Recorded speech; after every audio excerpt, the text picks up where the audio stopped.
31/12/2024 ಬಂದ್ ಆಚರಣೆ ಮಾಡಲಾಗಿದೆ. ಏಕೆಂದರೆ ಒಂದು ಸುಮಾರು 38 ತಿಂಗಳ ಬಜೆಟ್ ಬಾಕಿ ಬರಬೇಕು, 12 ತಿಂಗಳ ಕೈಗಾರಿಕಾ ಒಪ್ಪಂದ ಆಗಬೇಕಾಗಿತ್ತು. ಇದುವರೆಗೆ ಅದರ ಸಲುವಾಗಿ ನಾವು ಬಂದ್ ಆಚರಣೆ ಮಾಡಿದ್ವಿ.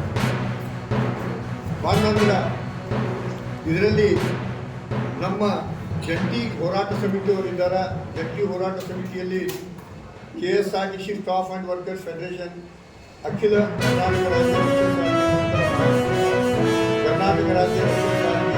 ಫೆಡರೇಷನ್, ಕರ್ನಾಟಕ ರಾಜ್ಯ ಸಂಸ್ಥೆ ಪ್ರತಿಷ್ಠಿತ ಮಂಗಳ, ಕರ್ನಾಟಕ ರಾಜ್ಯ ರಸ್ತೆ ಸಾರಿಗೆ ಪ್ರತಿಷ್ಠಿತ ಮಂಗಳ ಅಧಿಕಾರಿ ಮತ್ತು ಕ್ಷೇಮಾಭಿವೃದ್ಧಿ ಸಂಘ, ಕರ್ನಾಟಕ ರಾಜ್ಯ ರಸ್ತೆ ಸಾರಿಗೆ ಸಂಸ್ಥೆಯ ಸಂಘ ಮತ್ತು BMS ಸಂಘ ಇವೆಲ್ಲ ಕೂಡಿ 31ಕ್ಕೆ ಮುಷ್ಕರದಲ್ಲಿ ಅದಕ್ಕಿಂತ ಮೊದಲು ನಾವು ಮನವಿ ಮಾಡ್ಕೊತೀವಿ ಮುಖ್ಯಮಂತ್ರಿಯವರಿಗೆ ಮತ್ತು ರಾಮಲಿಂಗರೆಡ್ಡಿ ಸಾಹೇಬರಿಗೆ.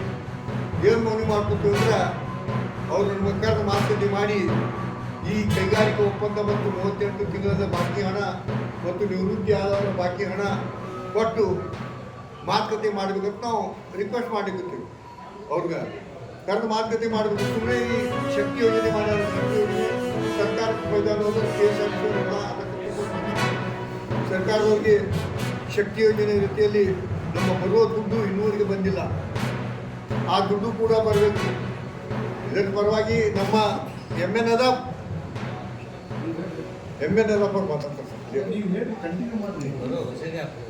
ನನ್ನ ಮಿತ್ರರೇ, ನಮ್ಮ MN ಅದಾಪ್ ಅವರು ಇದರವಾಗಿ ನೇರವಾಗಿ ಮಾತಾಡ್ತಾರೆ.